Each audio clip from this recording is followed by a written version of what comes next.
Some tragedies never end. They echo through decades that haunt generations. On Christmas Eve, 1945, in Fayetteville, West Virginia, a house burned to the ground. George and Jennie Sodder escaped with 4 of their 10 children. 5 others, Maurice, Martha, Louis, Jennie, and Betty, ranging in age from 5 to 14, never made it out. Or so everyone believed. But when the ashes cooled, when searchers sifted through the rubble, they found something impossible. Nothing. No bodies, no bones, no trace of 5 children who should have been there. For 42 years, a billboard stood along Route 16 near Fayetteville. It showed the faces of 5 children, dark-haired, solemn-eyed, frozen in time. Above their photos, a question. What was their fate? George and Jennie Sodder never stopped searching, never stopped believing. They hired private investigators. They followed every lead, every rumor, every whispered possibility. They died without ever knowing what happened to their children. This is not a story about people who vanished mysteriously in a wilderness. This is a story about 5 children who disappeared from their own beds, from their own home on Christmas Eve. And no one, despite decades of investigation, despite rewards offered, despite a family's desperate search, no one ever found them. This is the story of the Sodder children. Sleep if you can. Part 1. The American Dream. Before we talk about tragedy, we need to understand the family. George Sodder was born Giorgio Soddu in 1895 in Sardinia, Italy. He was 13 years old when he left his homeland in 1908, traveling to America with an older brother. His brother didn't last long in the New World. He returned to Italy within months, but George stayed. He was determined to make a life here. He found work on the Pennsylvania railroads doing hard labor, carrying water and supplies to workers. It was grueling work, but it was honest. It was a start. After a few years, George moved to West Virginia, to a small coal mining town called Smithers. He worked as a driver, then launched his own trucking company. He hauled dirt and fill to construction sites. Later he hauled coal. There was always work hauling coal in West Virginia. The business prospered. George had an immigrant's work ethic, an immigrant's drive to succeed. He saved money. He invested wisely. He became, by the standards of the community, successful. In Smithers, George met Jennie Cipriani. She too had emigrated from Italy as a child. Her family ran a small store. She was smart, capable, strong-willed. They married in 1922. In 1923 they had their first child, and then another, and another. Over the next 17 years, Jennie gave birth to 10 children. Marion, born 1923, John, born 1925, George Jr., born 1929, Maurice, born 1931, Martha, born 1933, Louis, born 1936, Jennie, named after her mother, born 1937, Betty, born 1940, Sylvia, born 1943, Joseph, born 1924 or 1925. Sources vary. 10 children. A large family even by the standards of the era. But the Sodders made it work. They moved from Smithers to Fayetteville, a larger town about 20 miles away. Fayetteville had a substantial Italian immigrant community. The Sodders felt at home there. They built a 2-story house about 2 miles north of town on a rural road. It was a timber frame house, solid and spacious, not luxurious but comfortable, a home where 10 children could grow up. George's trucking business continued to thrive. The Sodders became, in the words of one local official, one of the most respected middle-class families around. But George had strong opinions about politics, about the world, about right and wrong, and he wasn't shy about expressing them. In the early 1940s, when Benito Mussolini ruled Italy and aligned with Hitler's Germany, George Sodder, an Italian immigrant, remember, publicly criticized Mussolini, loudly, repeatedly. This was unusual. Many Italian immigrants in America were conflicted about Mussolini. He was Italian. He'd made Italy powerful again after decades of weakness. Some admired him, even if they disapproved of his alliance with Germany. But George didn't equivocate. He called Mussolini a dictator, a fascist, a criminal. This made some people in the Italian community uncomfortable. It created tension. There were arguments, hard feelings. George didn't care. He said what he believed. In 1943, Mussolini was overthrown and executed. The war continued. George's eldest son Joseph enlisted in the army and was sent overseas. By December 1945, the war in Europe had been over for 7 months. The war in the Pacific had ended in August. America was transitioning back to peacetime. Christmas 1945 would be a celebration. The war was over. Joseph would be home soon. The family had survived the Depression, survived the war years. They had much to be grateful for. Christmas Eve, December 24th, 1945, started as a day of preparation and anticipation. They had no way of knowing it would end in fire and mystery and a loss that would define the family for generations.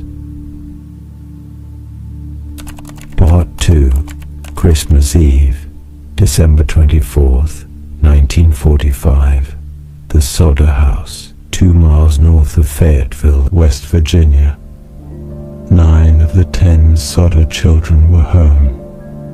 Joseph was still in the army, stationed overseas. The day unfolded normally. The children were excited. Christmas Eve meant presents tomorrow, a special meal, family time. Marion, the oldest daughter at 22, had been working at a dime store in town. She'd saved money to buy presents for her younger sisters. She surprised 3 of them, 12-year-old Martha, 8-year-old Jennie, and 5-year-old Betty, with new toys. The girls were thrilled. They wanted to stay up late playing with their gifts. Jennie Sodder, the mother, was tired. It had been a long day of cooking and preparing, but she understood. They were children.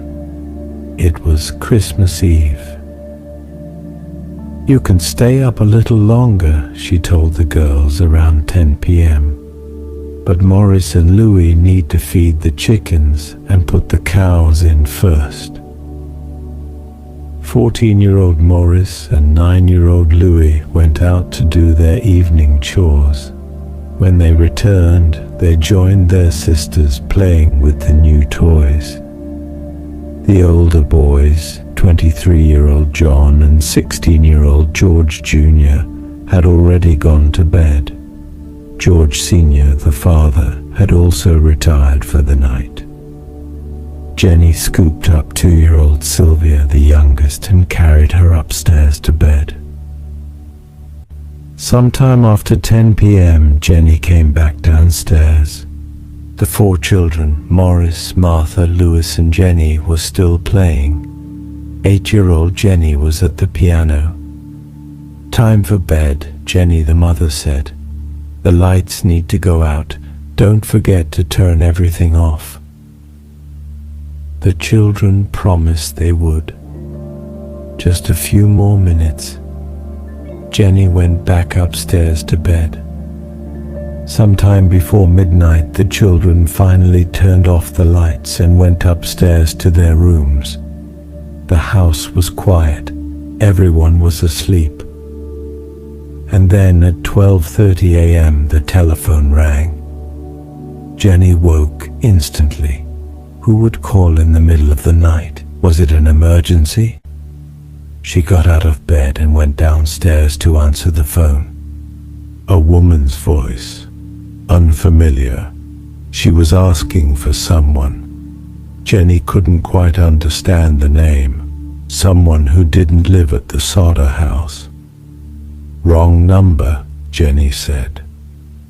But the woman kept talking, and in the background Jennie could hear sounds, laughter, glasses clinking, party noises. "You have the wrong number," Jennie said again, more firmly. The woman hung up. Jennie stood there for a moment, puzzled. Who calls the wrong number at 12:30 a.m. with a party going on in the background? She shook her head and went back upstairs to bed.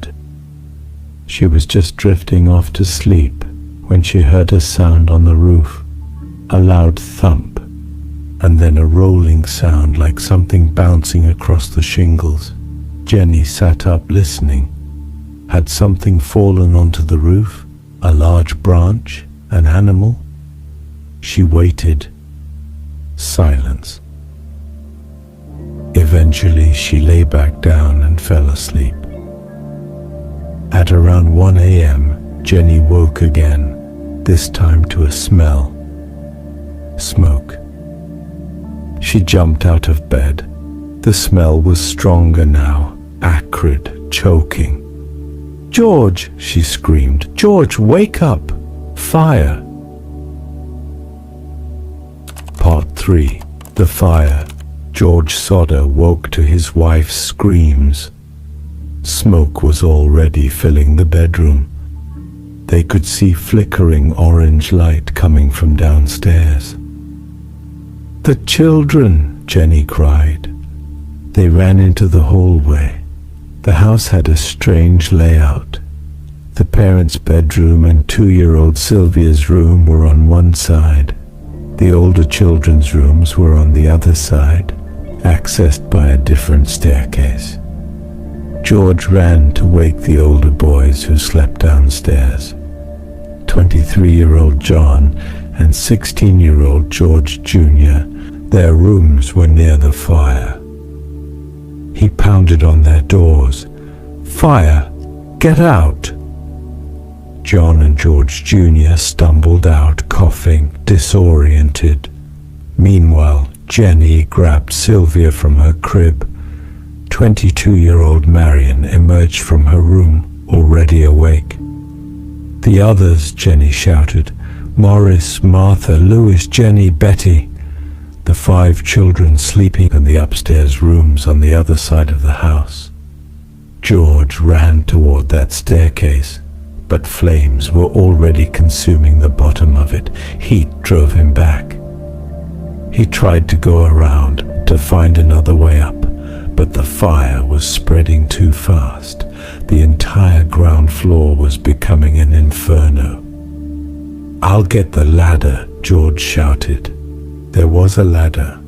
George kept it leaning against the house, available for repairs and maintenance. He could use it to reach the second-floor windows. He ran outside, to where the ladder should be. It wasn't there. George looked around frantically. The ladder was always right there, in the same spot. Where was it? He couldn't find it. In the chaos and darkness and smoke, he couldn't locate the ladder that had been in the same place for years. The trucks, George thought. He had 2 trucks parked nearby. He could drive one up to the house, climb on top of the cab, reach the windows. He ran to the first truck, climbed in, turned the key. Nothing. The engine wouldn't start. He jumped out and ran to the second truck. Same thing. The engine wouldn't turn over. Both trucks had worked fine earlier that day. Both had been in perfect mechanical condition. Now neither would start. George stood there in the freezing December night, watching his house burn, unable to reach his children. Marion, the oldest daughter, ran to a neighbor's house about a quarter-mile away. She pounded on the door. "Fire! The Sodder house is on fire! Call the fire department!" The neighbor, Mr. Jones, tried to call, but the phone was dead, no dial tone. Another neighbor saw the flames and got in his car to drive directly to Fire Chief F.J. Maurice's house in Fayetteville. Meanwhile, George kept trying to find a way into the burning house. The heat was unbearable. The flames were roaring now, consuming the entire structure. Jennie stood in the yard with Sylvia in her arms, with Marion and John and George Jr., staring up at the second-floor windows where 5 of her children slept. "Why don't they come to the windows?" she kept asking. "Why don't we see them?" No faces appeared in the windows, no cries for help, no sign of movement, just flames spreading, consuming. The house burned with terrible speed. Within 30 minutes, the entire structure was engulfed. And the fire department still hadn't arrived. Fire Chief F.J. Maurice was contacted around 1 a.m. The fire station was approximately 2 miles from the Sodder house. 2 miles. Under normal circumstances, the fire truck could make that drive in minutes. But no truck came. Chief Maurice later claimed the phone call hadn't come through properly, or that he'd been somewhere else and couldn't be reached immediately. The explanations were vague and contradictory. What's undisputed is this: the fire department didn't arrive at the Sodder house until 8 a.m., 7 hours after the fire started. By then, there was nothing to save. The house had burned to the ground. Only the basement remained, filled with ashes and debris. 7 members of the Sodder family stood in the yard, shivering in the cold December dawn, staring at the smoldering ruins of their home. And 5 children: Maurice, 14, Martha, 12, Louis, 9, Jennie, 8, and Betty, 5, were gone. Part 4. The Search. Christmas Day, 1945. While other families in Fayetteville were opening presents, gathering for holiday meals, the Sodders were sifting through the ashes of their home, looking for their children. Neighbors came to help. Fire Chief Maurice was there. A few local officials showed up. They searched the basement, digging through the debris, looking for any sign of the 5 missing children. Nothing. No bodies, no bones, no recognizable human remains. This seemed impossible. 5 people don't simply vanish in a fire. Chief Maurice had an explanation. The fire had burned extremely hot, hot enough to completely cremate the bodies, reducing them to ash that was indistinguishable from the other debris. George and Jennie wanted to believe this. They had to believe their children had died quickly, without suffering, that they'd been overcome by smoke in their sleep and never woke. But something troubled them. George had stood outside the house for nearly half an hour before it collapsed. He'd watched every window. He'd never seen any of the children come to a window, never heard them cry out. How was that possible? 5 children, ages 5 to 14, trapped upstairs in a burning house. Wouldn't at least one of them wake up? Wouldn't they try to escape? Wouldn't they call for help? And Jennie kept thinking about the smell. She'd been around death before. She'd been at family funerals where the body was prepared. She knew what death smelled like. "I never smelled burning flesh," she would say later. "They say you can smell it miles away, but I never smelled it." Marion, the oldest daughter, echoed this. "During the fire, I kept watching the windows, but I never saw even one of the children." On December 27th, 2 days after the fire, the coroner's office issued death certificates for the 5 missing children. Cause of death: fire or suffocation. The deaths were ruled accidental. The fire was attributed to faulty electrical wiring. The case was closed. George and Jennie tried to accept this. They held a memorial service. They grieved.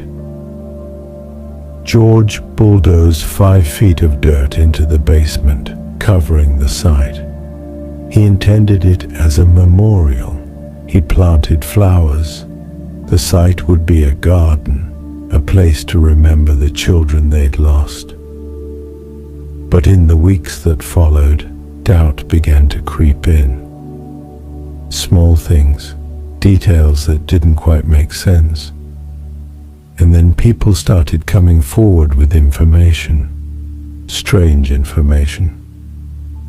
Information that suggested the fire might not have been an accident at all. Part 5. The Warnings. As the Sodders grieved, they began to remember things. Odd incidents in the months before the fire. October 1945, the insurance salesman. A life insurance salesman had come to the house trying to sell George a policy. George already had insurance. He wasn't interested. The salesman became angry, aggressive. "Your house is going to go up in smoke," he said, "and your children are going to be destroyed." He said this was because of the dirty remarks you've been making about Mussolini. George had thought the man was just a sore loser, angry about not making a sale. But now, after the fire, those words took on a different meaning. Fall 1945. The strange visitor. Another man had come to the house, claiming to be looking for hauling work. George told him he wasn't hiring. But the man didn't leave. Instead, he walked around to the back of the house, examining things. He pointed to 2 fuse boxes. "These are going to cause a fire someday," he said. George found this comment bizarre. He'd just had the house completely rewired when they'd installed a new electric stove. The electric company had inspected everything and pronounced it safe. Why would a stranger, supposedly looking for work, make such a specific comment about fuse boxes? December 1945. The watching car. In the weeks before Christmas, George's older sons had noticed something disturbing. A strange car would park along the main highway near their house. It would sit there for hours, and the men inside would watch. Specifically, they'd watch the younger Sodder children as they walked home from school. George Jr. and John had mentioned this to their father. George Sr. had been concerned but hadn't known what to do about it. Maybe they were just workers taking a break, maybe they were lost, maybe it was nothing. But after the fire it seemed like something. And then there were the events of the fire itself. The missing ladder. George kept a ladder leaning against the house, always in the same spot. On the night of the fire, when he desperately needed it, it was gone. Days later, the ladder was found at the bottom of an embankment about 75 feet from the house, as if someone had deliberately moved it and thrown it there. The trucks that wouldn't start.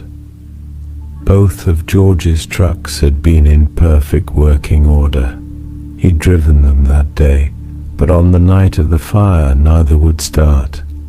George was a mechanic. He knew trucks. He examined them carefully after the fire. Both had been tampered with. The engines had been deliberately damaged. Someone had sabotaged his trucks. The dead phone. When Marion ran to the neighbor's house to call for help, the phone was dead. The Sodders' phone had worked fine earlier that evening. That's how they'd received the wrong number call at 12:30 a.m. But when the fire started, the line was dead. After the fire, the phone company investigated. They found that the line had been cut. Not burned, cut before the fire. The delayed fire department, 2 miles away, 7 hours to respond. Even accounting for confusion, for difficulties reaching the fire chief, for any reasonable delay, 7 hours made no sense. It was as if someone didn't want the fire department to respond quickly. As George and Jennie pieced together these details, a horrifying possibility began to form. The fire wasn't an accident. Someone had deliberately set it, and they had made sure George and Jennie couldn't save their children, couldn't call for help, couldn't escape. But why?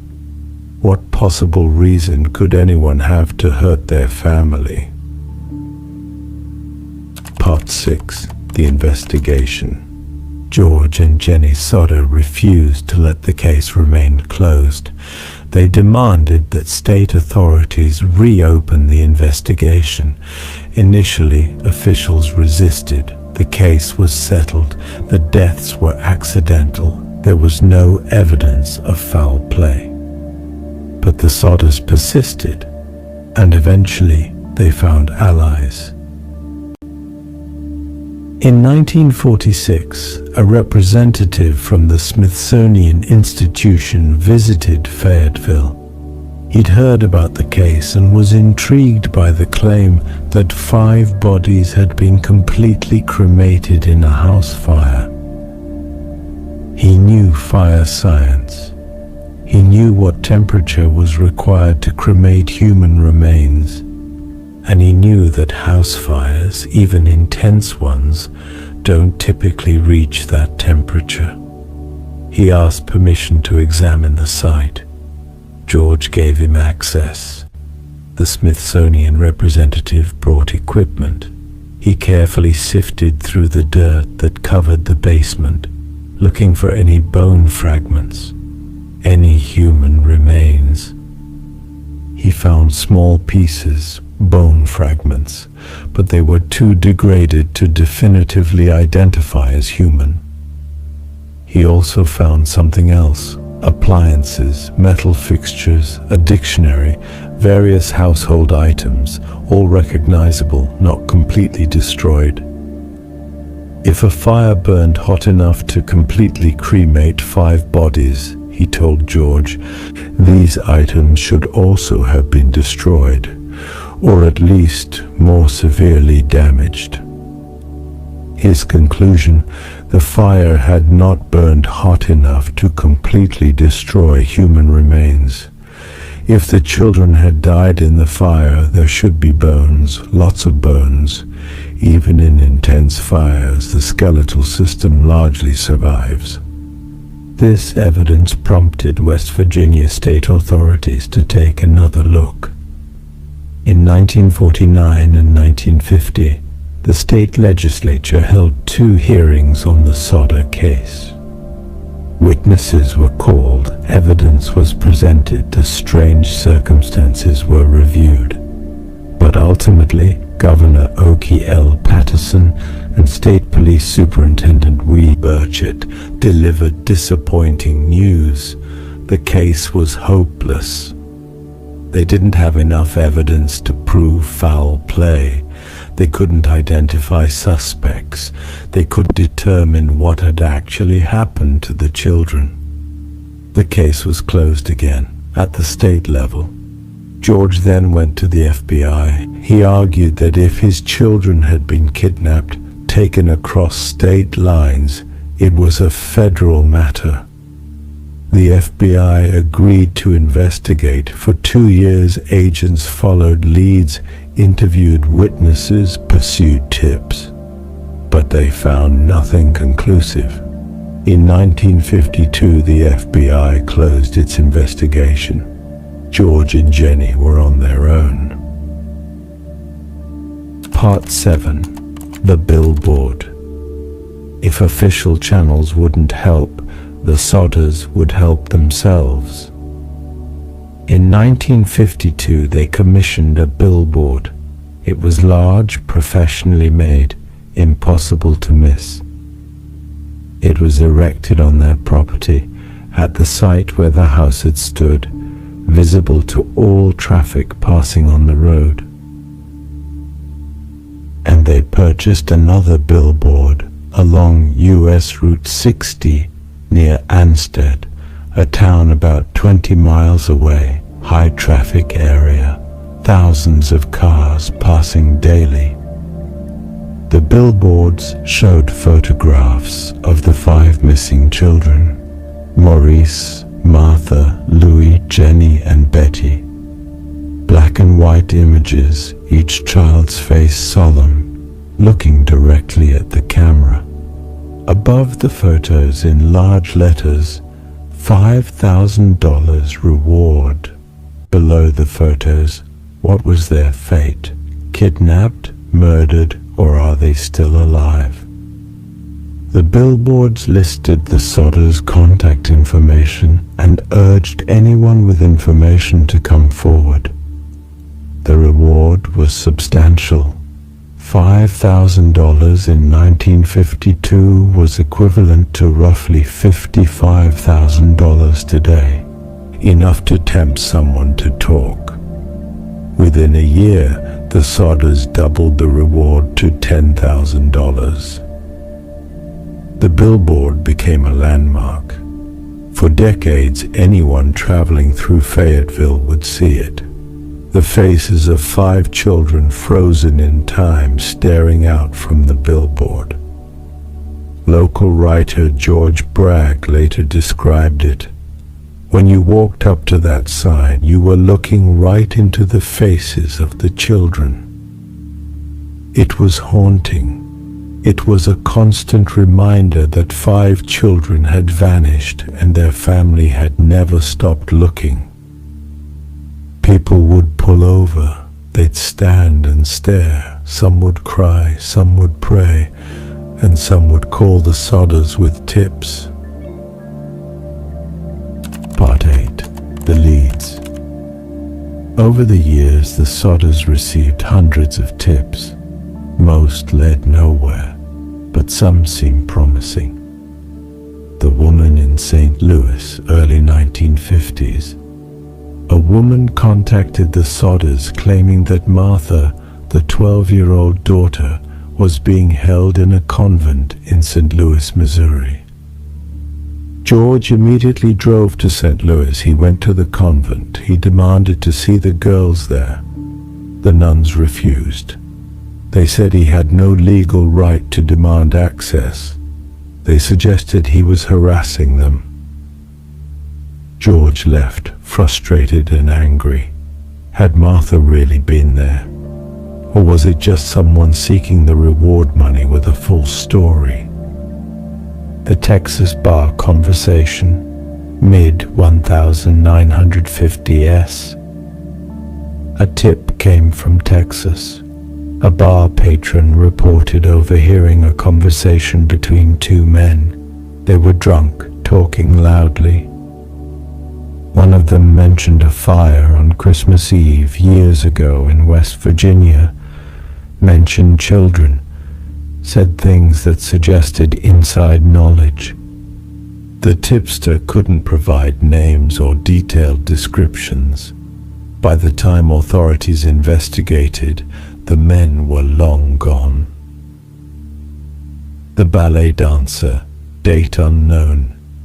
George saw a photograph in a magazine, a young ballet dancer performing in New York City. He was convinced she looked like one of his daughters, probably Martha, based on age. He traveled to New York. He tried to meet the dancer. He tried to confirm her identity. But he couldn't gain access. Her managers wouldn't allow it. Was she really his daughter? Or just someone who happened to resemble her? The sighting on Christmas morning, 1945. This tip came years after the fire, but it was about the morning of December 25th, 1945. A woman contacted the Sodders.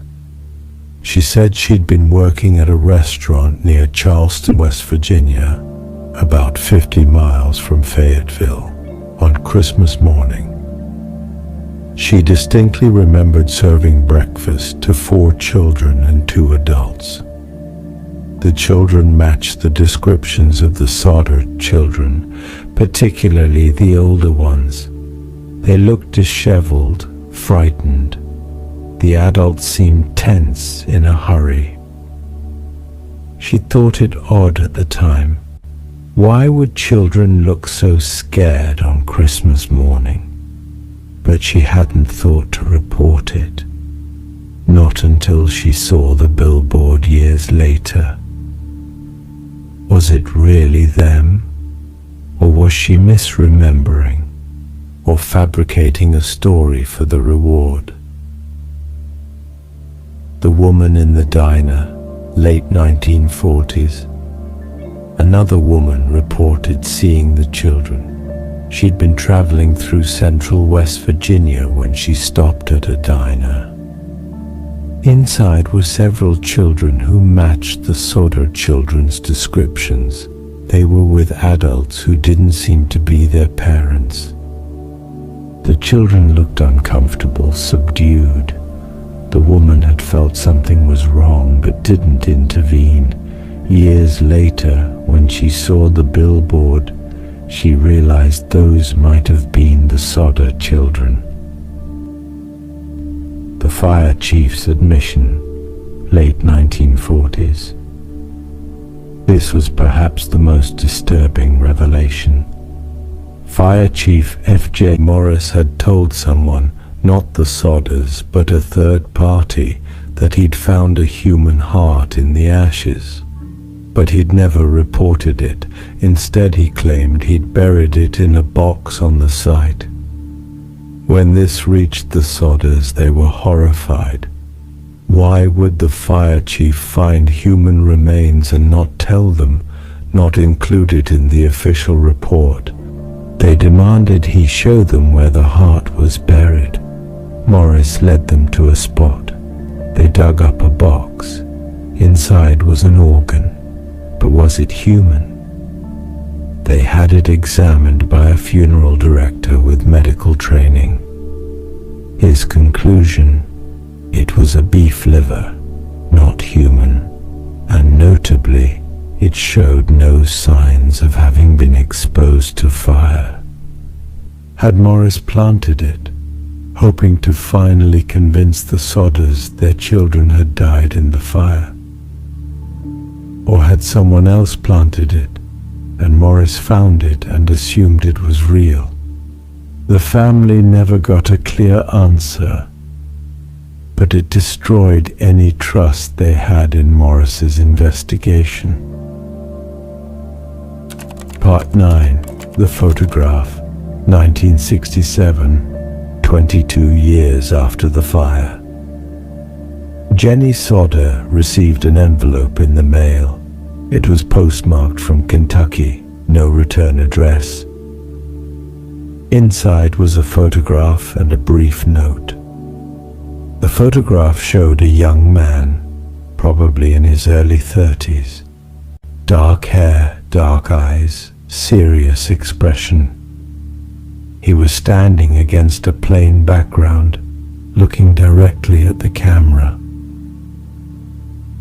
The note, in crude handwriting, read, "Louise Sodder, I love brother Frankie, ill boys, and 90,132 or 35. Louis." That was the name of one of the missing children. He would have been 9 when he disappeared.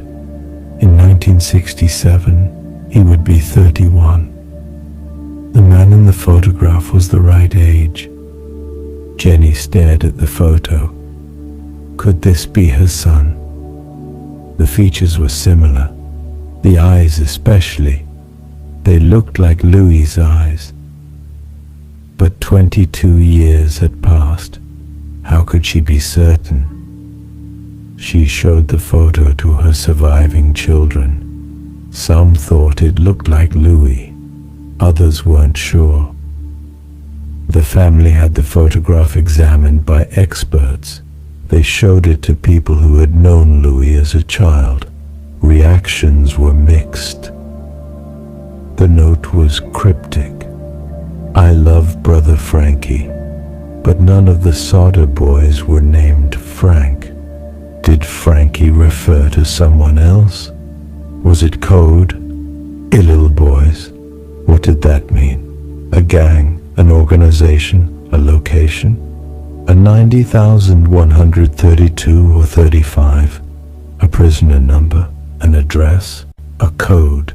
George and Jennie tried to trace the envelope.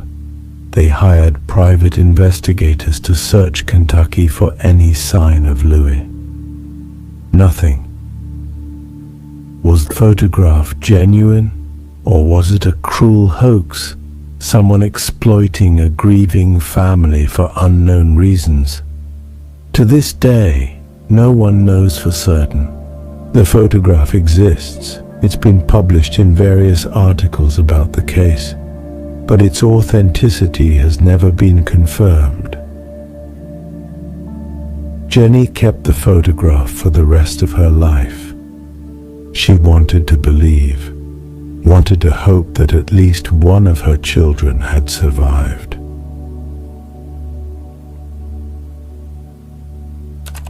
Part 10. The Theories. What happened to the Sodder children? 80 years later, we still don't know for certain, but theories abound. Theory 1. They died in the fire. This is the official conclusion. The children died from smoke inhalation or burns. The fire cremated their remains so thoroughly that no bones survived. Evidence supporting this. House fires are deadly, especially for sleeping children. Smoke inhalation can kill quickly before victims wake fully. They would have been disoriented, unable to find exits. The lack of cries or appearances at windows could be explained by rapid smoke inhalation. Evidence against this. The Smithsonian expert said the fire wasn't hot enough to completely destroy bones.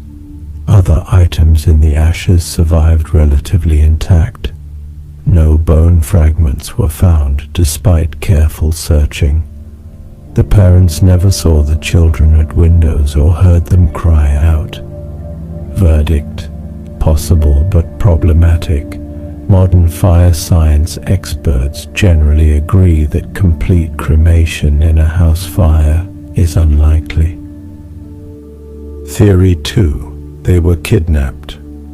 This is what George and Jennie came to believe. Someone deliberately set the fire as a distraction.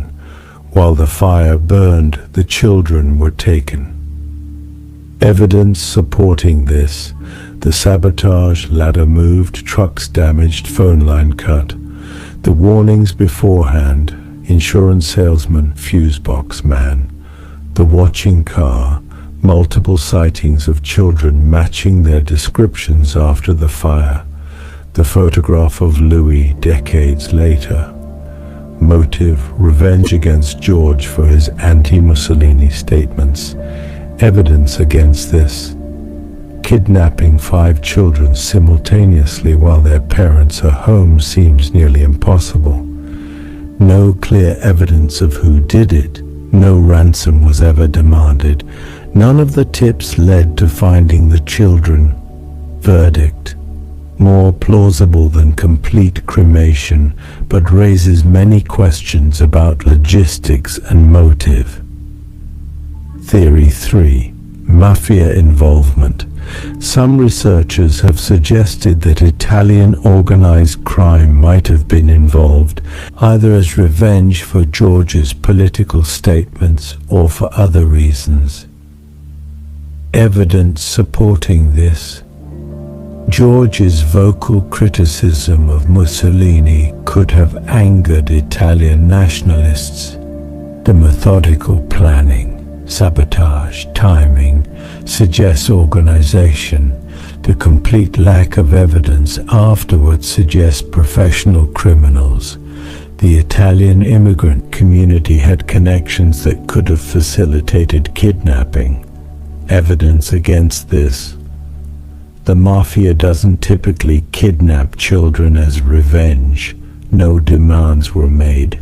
The crime seems too elaborate and risky for professional criminals. No concrete evidence links any organized crime figures to the case. Verdict: speculative. No solid evidence supports this. Theory 4. They escaped and were taken in. Some have suggested that the children escaped the fire on their own, perhaps through a window, and were then taken in by someone either willingly or forcefully. This would explain no bodies in the ashes, sightings shortly after the fire, the photograph years later, but it requires believing. 5 children, ages 5, 14, all escaped without their parents knowing. Someone took them in and never contacted authorities. They never tried to contact their family even as adults. Verdict: unlikely. Too many things would have to go wrong. Theory 5. A cover-up. Some conspiracy theorists suggest that local authorities were involved in a cover-up, possibly because the perpetrator was someone with connections or power. Evidence cited: the fire department's 7-hour delay, the fire chief's strange behavior with the heart, the quick closure of the case, the phone line being cut. Evidence against: no proof of who would have been protected or why. Conspiracy theories typically lack concrete evidence. The investigation was reopened multiple times. A cover-up would have prevented this. Verdict: not supported by evidence. Part 11. George and Jennie's search. For the rest of their lives, George and Jennie Sodder never stopped searching. They hired multiple private investigators over the years. They followed every lead, no matter how unlikely. George would drive hundreds of miles on the slightest tip.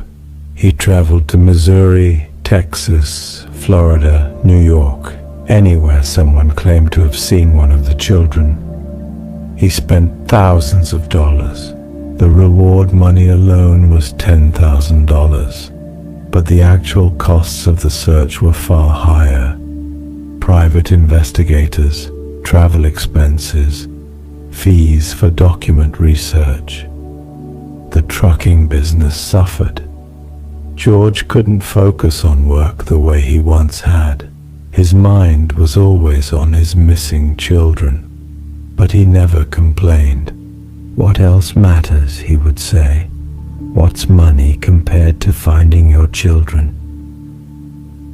Jennie kept every piece of correspondence, every letter from tipsters, every report from investigators. She organized it all meticulously, hoping that somewhere in the accumulated information would be the clue that solved the mystery. She kept the photograph of Louis on her dresser. Sometimes she'd take it out and stare at it, trying to convince herself it really was her son. The billboard remained standing. Through rain, snow, sun, wind, year after year, the faces of the 5 children looked out over the highway. It became weathered, faded, but the Sodders maintained it. They repainted it. They updated the contact information when necessary. It stood for 42 years. George's health declines. The stress took its toll on George. The grief, the frustration of dead ends and false hopes.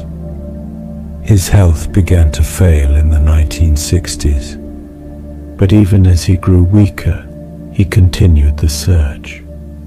In his final years, he would sit in his chair and go through the files, looking for something he might have missed, some connection he hadn't made.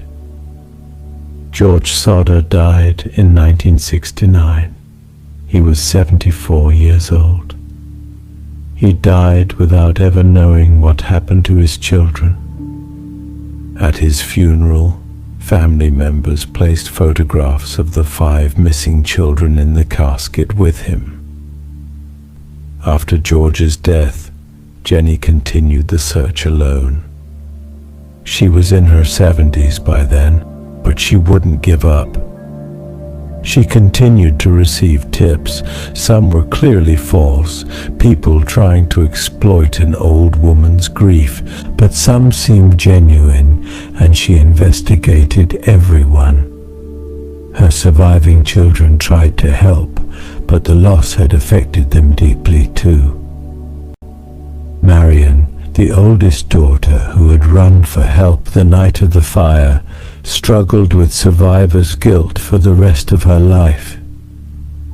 Why had she survived when her younger siblings hadn't? Sylvia, the youngest, had been only 2 when the fire occurred. She had no memory of it, but she grew up surrounded by the mystery, by her parents' grief, by the ever-present billboard with the faces of siblings she'd never known.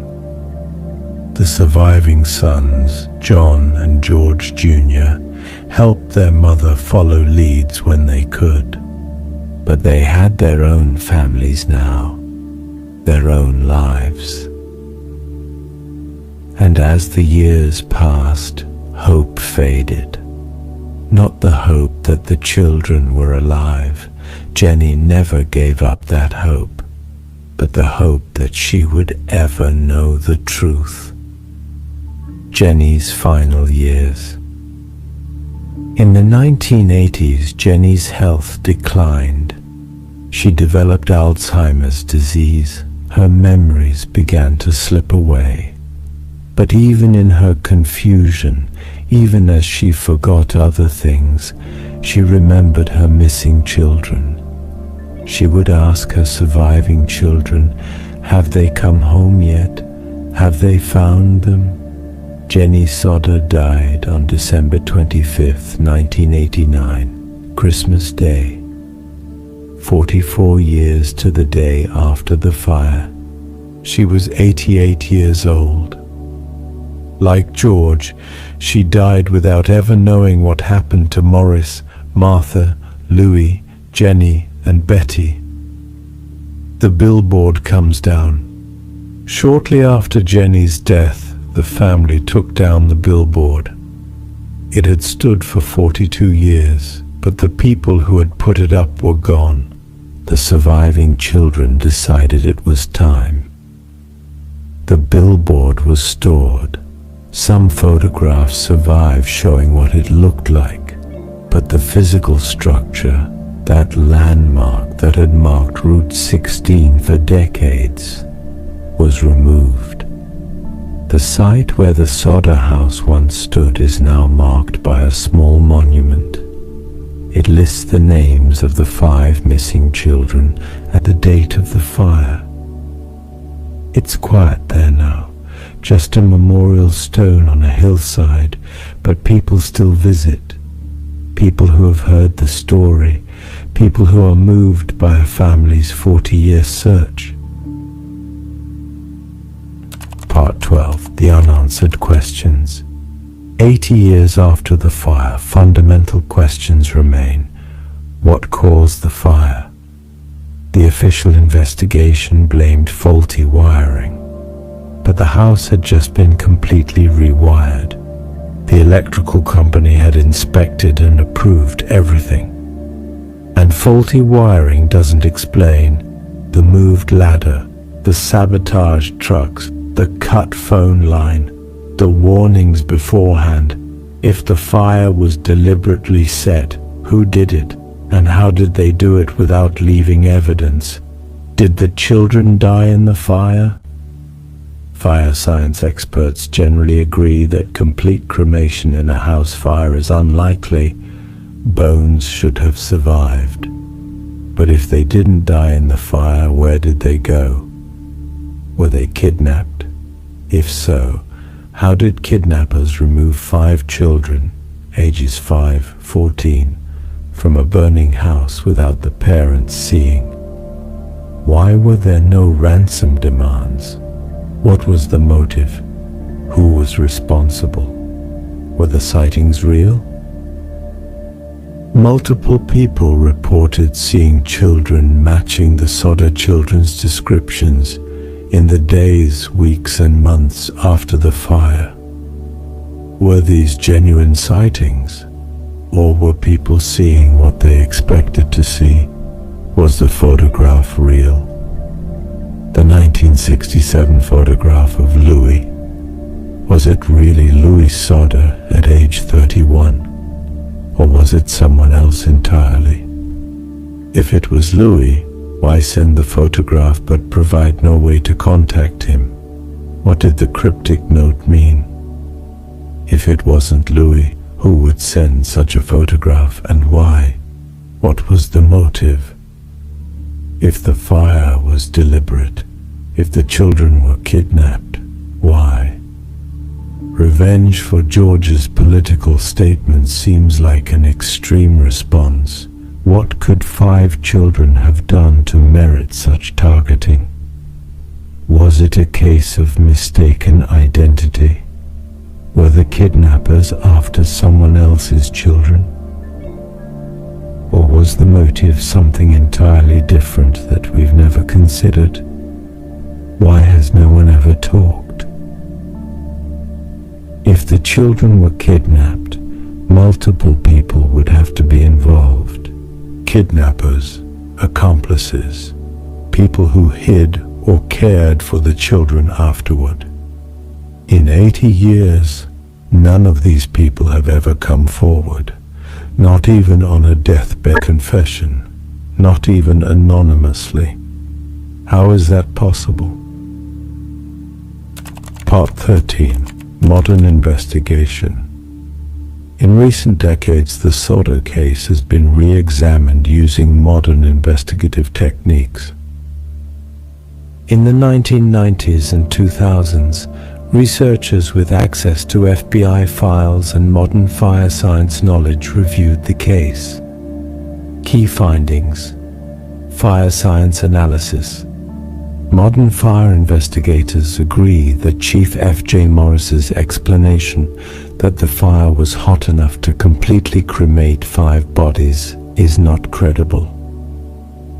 Cremation requires sustained temperatures of 1400 to 1800 degrees Fahrenheit for several hours in a controlled environment. House fires rarely exceed 1100 degrees, and temperatures vary greatly within the structure. Even in intense fires, skeletal remains survive. The fact that household items were recovered relatively intact further support this. If the fire had been hot enough to destroy bones, it should have destroyed everything. The sabotage. The evidence of deliberate sabotage is compelling. The ladder being moved 75 feet away, both trucks being mechanically disabled, the phone line being cut. These are not coincidences. Someone prepared to prevent the family from escaping or calling for help. The timeline. The fire spread extremely quickly, faster than would be expected for an electrical fire. Some researchers have suggested accelerants, gasoline, or other flammable liquids might have been used, but no evidence of accelerants was found in the ashes. However, by the time investigators arrived 7 hours later, any chemical evidence would have been contaminated or destroyed. The fire department response. The 7-hour delay remains unexplained and inexcusable, even accounting for difficulties in communication or organization. This delay is unprecedented. Was it incompetence or deliberate stalling? Fire Chief Maurice died in 1974. He never gave a satisfactory explanation for the delay. DNA testing. In theory, DNA testing could potentially solve the mystery. If bone fragments were recovered and preserved, they could be tested against DNA from the surviving Sodder children. But no bone fragments were preserved. The material collected by the Smithsonian representative in 1946 was either lost or destroyed decades ago. The beef liver from the box Chief Maurice buried has also been lost. Without physical remains, DNA testing isn't possible. The photograph. The 1967 photograph of Louis has been analyzed by forensic experts. Some believe it could be Louis Sodder. The age is right. Some facial features match childhood photos. But without DNA or other definitive evidence, it remains uncertain. Efforts to trace the photograph's origin, where it was taken, who sent it, have failed. The postmark indicated Kentucky, but that's all. Part 14. The surviving children. The fire didn't just take 5 children from George and Jennie Sodder. It defined the lives of the 5 who survived. Marion Sodder, oldest daughter, 22 at the time of the fire. Marion lived with the guilt of survival. She had run for help. She had tried to call the fire department. but it hadn't been enough. She married and had children of her own, but she never spoke much about the fire. The pain was too great. Marion died in 2002 at the age of 77. She spent her entire life within a few miles of where the house had stood. She could see the site every day. John Sodder, 20 at the time of the fire. John had escaped from his ground floor bedroom. He helped search for his siblings in the years that followed, but the loss haunted him. He rarely spoke about that night. His own children knew not to ask. John died in 1990. George Sodder Jr., 16 at the time of the fire. George Jr. carried the weight of his father's expectations. He was named after his father. He was supposed to help carry on the family legacy. Instead, that legacy became tragedy and mystery. George Jr. helped his parents with the investigation when he could, but he also had to build his own life, raise his own family. He died in 1988. Sylvia Sodder, 2 at the time of the fire. Sylvia was the youngest survivor. She has no memory of the fire itself, but she grew up surrounded by its aftermath. Imagine being a child in that family, growing up with a billboard showing your siblings' faces, watching your parents spend decades searching for children you barely remembered. Sylvia is still alive today. She has given interviews over the years about the case. She continues to hope that someday, somehow, the truth will be found. The grandchildren and great-grandchildren. The mystery has been passed down through generations. The surviving children had their own children who had children. Many of these descendants have researched the case. Some have tried to follow new leads. Some have written about it, spoken publicly about it, tried to keep the story alive. Because for them, this isn't just a historical mystery. This is family. These are relatives they never knew, and somewhere there might be answers. Part 15. The cultural impact. The Sodder children case has become one of the most famous unsolved disappearances in American history. In true crime, the case is taught in criminal justice courses as an example of a cold case that remains unsolved despite extensive investigation. The importance of proper fire investigation, how prejudice and local politics can affect criminal investigations, the limitations of 1940s forensic science in popular culture. The case has inspired multiple documentaries, several books, numerous podcast episodes, articles in major publications, the Smithsonian Magazine, the New York Times, others, a theatrical play, references in TV shows and novels. In West Virginia, the case is part of the state's dark history. For decades, the billboard was a landmark. People growing up in West Virginia in the 1950s to 1980s all remember seeing those faces. Local writer George Bragg called it the most famous unsolved mystery in West Virginia history. Even today, people in Fayetteville know the story.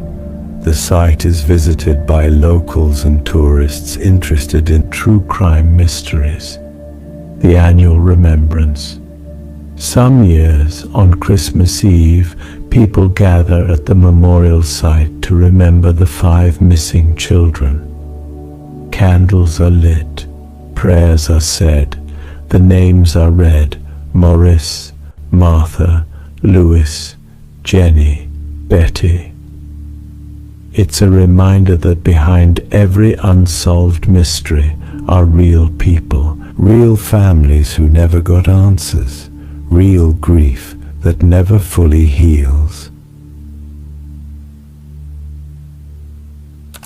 Part 16, Theories Revisited. After examining all the evidence, what seems most likely? Here's what we can say with reasonable confidence. The fire was almost certainly arson. The evidence of sabotage is too strong to ignore. Someone moved the ladder, disabled the trucks, and cut the phone line. These were not accidents or coincidences. Someone wanted the house to burn and wanted to make sure the Sodders couldn't prevent it or escape easily. The children probably did not die in the fire. Modern fire science supports this. Complete cremation in a house fire is extremely unlikely. There should have been bones.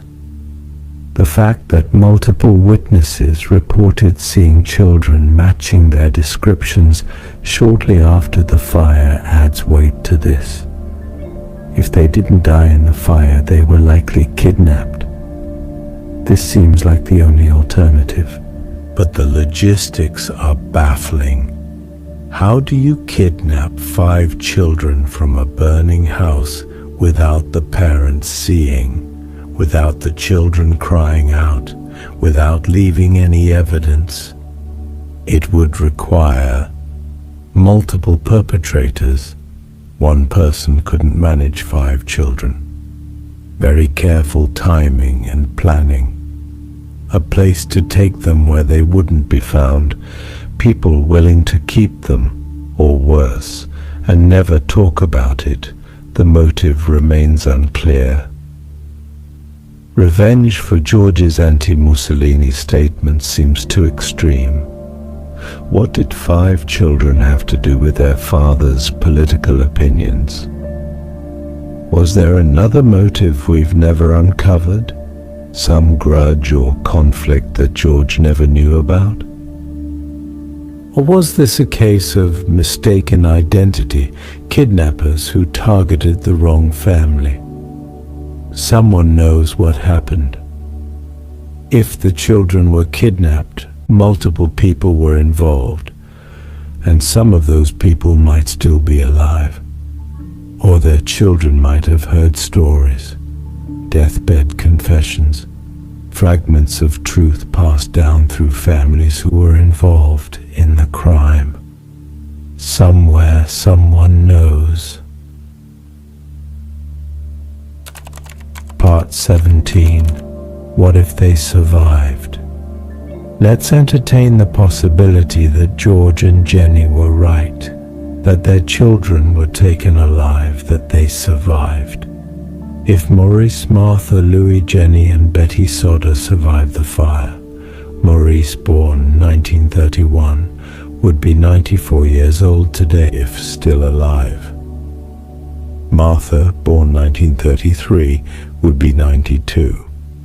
Louis, born 1936, would be 89. Jennie, born 1937, would be 88.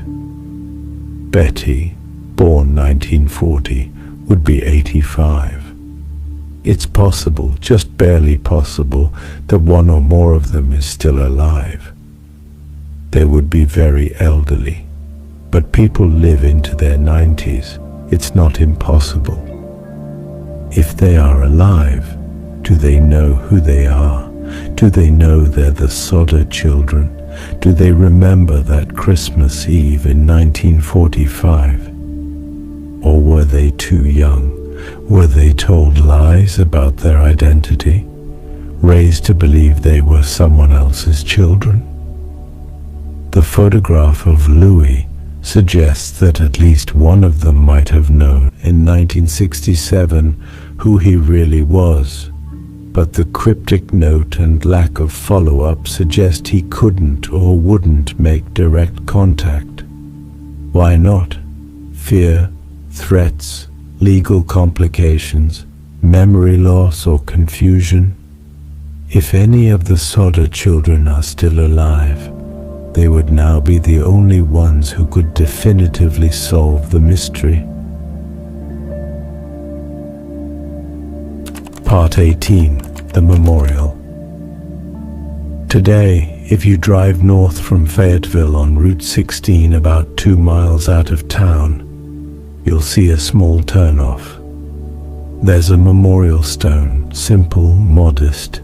It reads, "In memory of the 5 Sodder children who disappeared December 25, 1945, Maurice age 14, Martha age 12, Louis age 9, Jennie age 8, Betty age 5. The site is peaceful.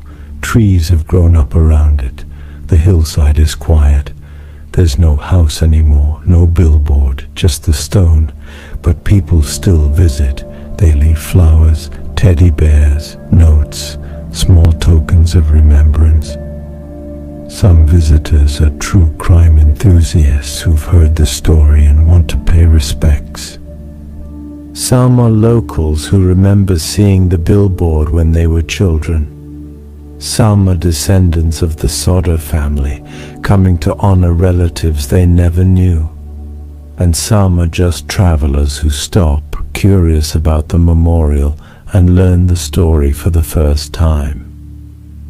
The stone doesn't answer any questions. It doesn't solve the mystery. It just marks the spot where on Christmas Eve 1945, 5 children disappeared.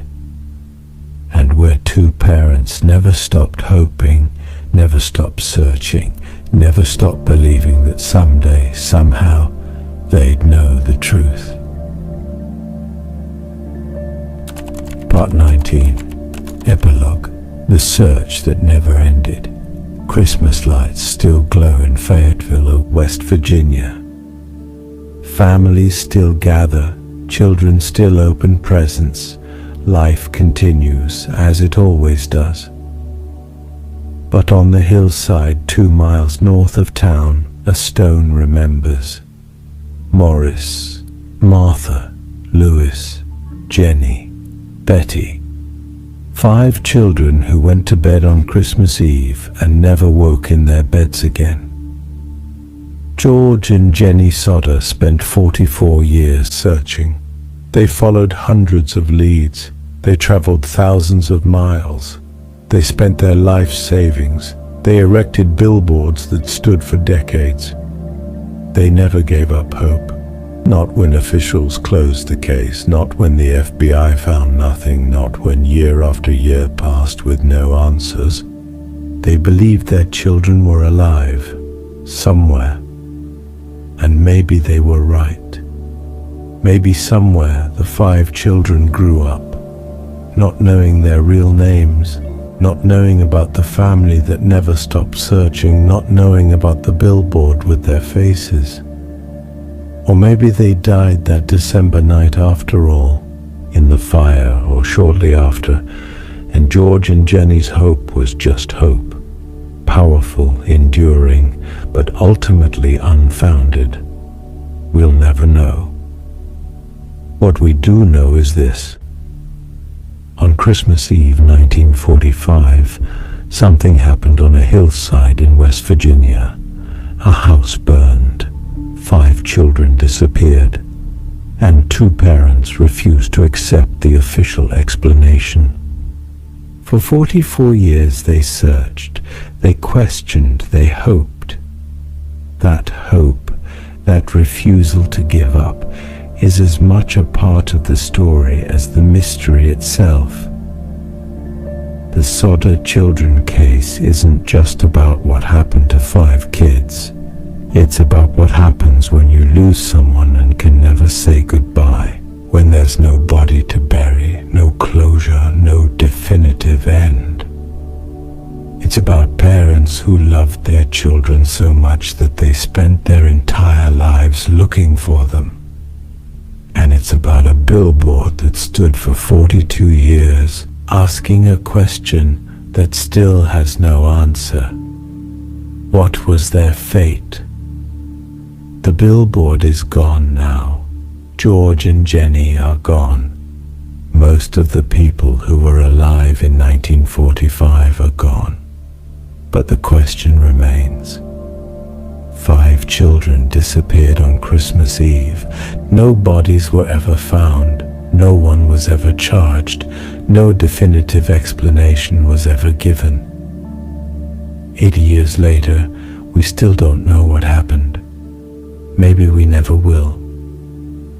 But the memorial stone stands, and people remember, and the story is told, generation after generation. Because some mysteries refuse to be forgotten, some stories demand to be told, and some searches never truly end. They just get passed on to the next generation of people who care. This is the story of the Sodder children. This is the mystery of Christmas Eve 1945. This is what happens when 5 children vanish and a family spends 44 years looking for the truth. This is the search that never ended. Sleep if you can, but if you can't, if you lie awake thinking about those 5 faces on that billboard, wondering what really happened, hoping somehow that the truth might still come to light, then maybe you understand. Maybe you understand why George and Jennie never gave up. Maybe you understand why the story matters. And maybe, just maybe, you'll help keep their memory alive. Maurice, Martha, Louis, Jennie, Betty. 5 names, 5 children, 1 mystery. 80 years of questions and counting.